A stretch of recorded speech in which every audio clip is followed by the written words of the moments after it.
My story began in the 60s when I became a Peace Corps volunteer. I was sent to a place that I'd never heard of, Medellin, Colombia, where I was working in a very poor barrio on the outskirts of town. One Sunday, this dramatic posse of men came galloping up to my door, leading a horse for me, and we went straight up into the mountains. The isolated community there was desperate for a school, and they asked me to help. And a year later, we had a 2-room school, and the sign said Escuela Maureen Orth. Sadly, in the 80s, Medellin morphed into something terribly bloody and violent because of the drug wars and the political climate. Even though the helicopters were hovering overhead, the bullets were flying, nobody ever touched the school. It was valued by all sides.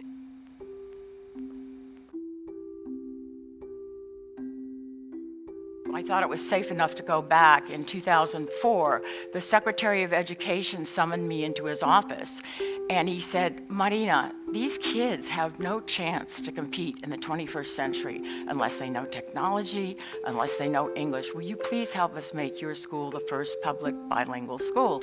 And I said yes, because the greatest lesson I had learned in the Peace Corps, lesson number 1, was when brains or talent or courage or beauty are handed out, there's absolutely no discrimination. What is restricted so horribly is opportunity. I figured, okay, I'll do this.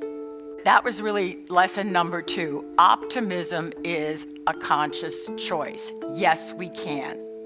Today, the Maureen Orth Foundation works in 21 different schools. We teach STEM, robotics from kindergarten, English and leadership. We have foreign volunteers. We've distributed over 7,000 computers to the children. Last May, at a global competition for robotics, RoboRave, our all-girls team, the Little Engineers, won the gold. Yeah!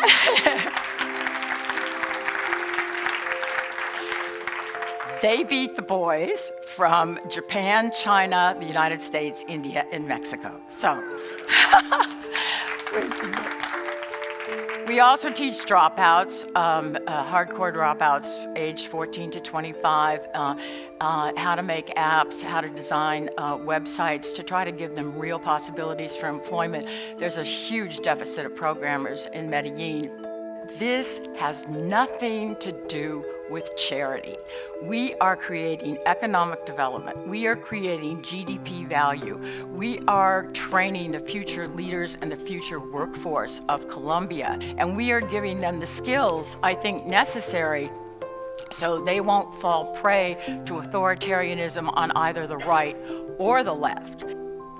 My greatest joy is really to see these kids' faces light up when they're learning. It's just that sort of beautiful energy that I get to observe that has made me so grateful that I said yes.